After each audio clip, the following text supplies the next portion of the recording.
let me acknowledge the Deputy Senate President, the Leader of the Senate, the Chief Whip of the Senate, the Deputy Leader of the Senate, the Chief, you have to help me now, Deputy Chief Whip of the Senate, and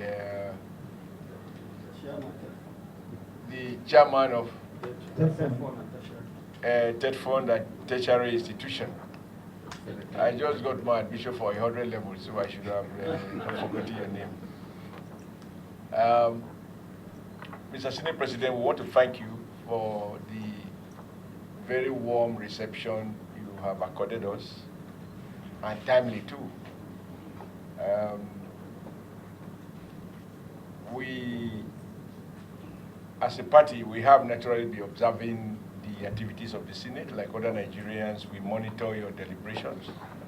And even at committee level, because to the extent that they are open, we're able to monitor conversations and discussions between various committees on the budget and other matters that the Senate, under your leadership, has been dealing with. But of particular interest to us is to commend the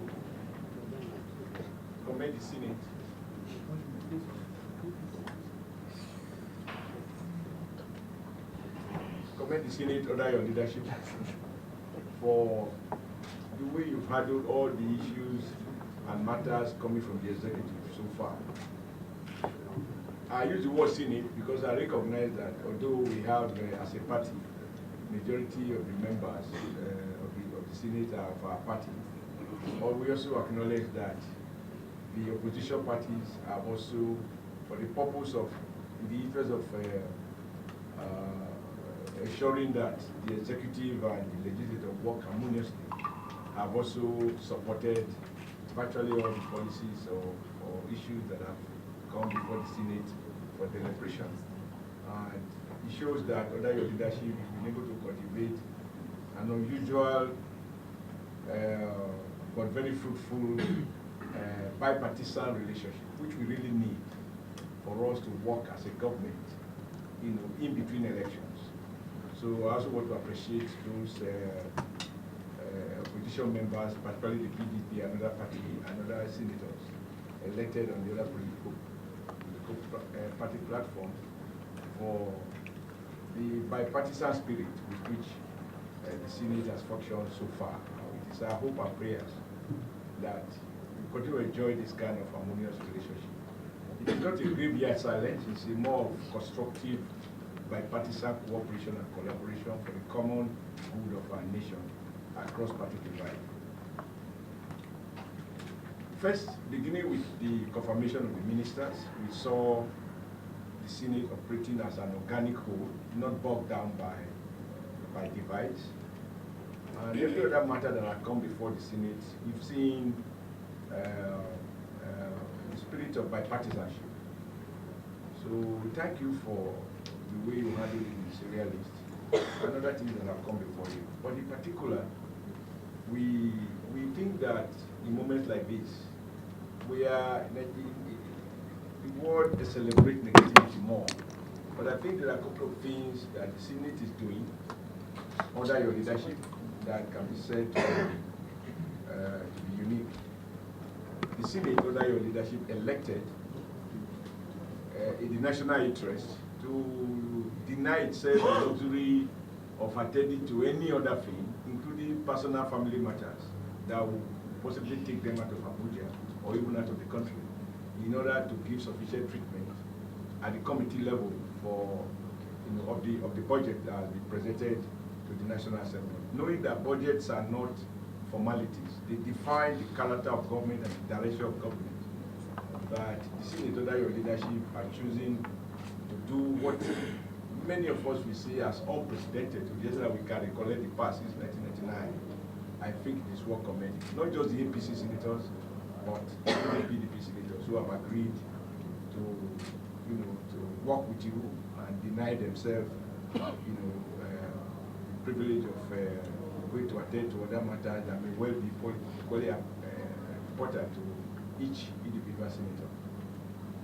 It is our hope that going in the manner that you have, in the way that you have already started, that your promise that the Senate under your leadership will try and deliver the budget and have it signed into law before the end of the year so that we can restore integrity to our budgetary cycle, which is January to December.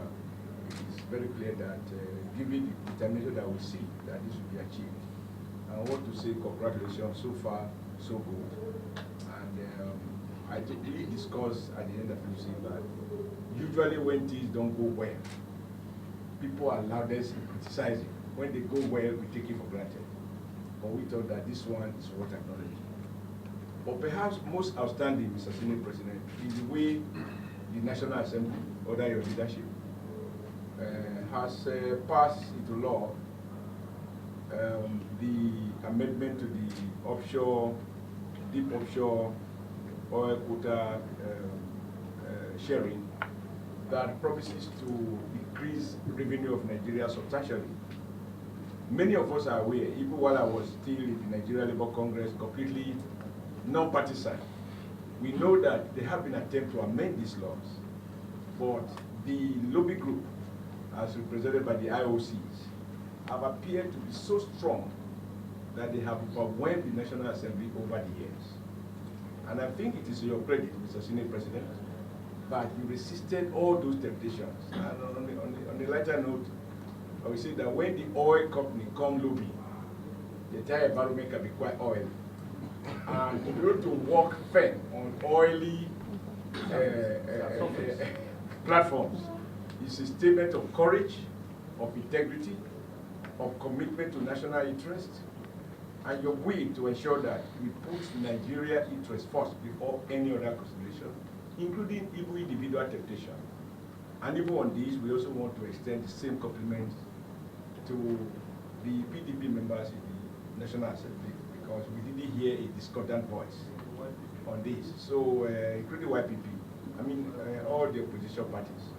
And it shows that where you have a clear Senate leadership that has the capacity to engage across party divide, and issues are properly articulated, that people can see that what is at stake is not partisan interest or national interest. It is possible to find common ground, to carry everybody along. So that you pass that law under 5 months or so, under your leadership, is a loud statement about what Nigerians are to expect and what you're already doing in the interest of our great nation.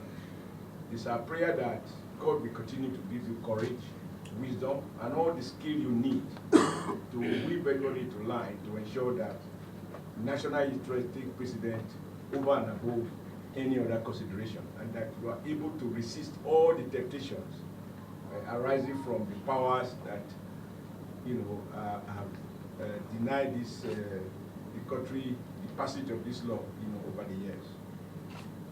And I was also excited to see Mr. President signing into law that act, even in London. I get a couple of implications for this. That, like you, the president recognized that if you can manage it as quickly as you did and come out with such fundamental amendment that has such enormous impact on national revenue, he, as president, also had to do the needful. And I think by signing into law in London, in Nigeria House in London, it shows that wherever the president is, he's presiding over Nigeria. And with the benefit of modern technology and so on, we are past the Mogo Park era. So he's signing it in London, for me, has also made several statements, namely that wherever national interest is involved, the president is on duty. Wherever he is, he's presiding. And I also want to salute his accepted to the bill, as fastly as he did, and even the Nigeria House in London. Now, why is it necessary to speak to this? Mr. Senate President, people always say that virtually every Nigerian of age knows what our programs are. And that is why the most viable industry in Nigeria are seminars, and conferences, and workshops. And in every archive, you find all kinds of recommendations, There is nothing that Nigeria don't know.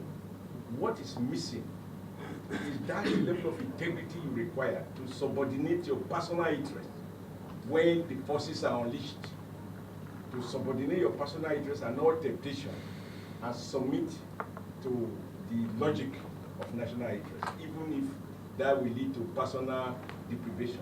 And it is this difference that I believe the National Assembly, under your leadership, across party divide, has brought to bear. And we thought that Nigerians ought to celebrate you. We as a party, we celebrate you, we celebrate the city. We celebrate our APC member. We also celebrate the PDP members because we monitor the debate. There is no evidence that there's any party divide. National interest was at play. And so we have come to appreciate you, and I do hope that under your leadership, the Senate will be a formidable national pillar that Nigerians can rely on in our journey to take the nation to the next level. Mr. President, thank you so much for granting us this opportunity. Thank you very much, Chairman APC.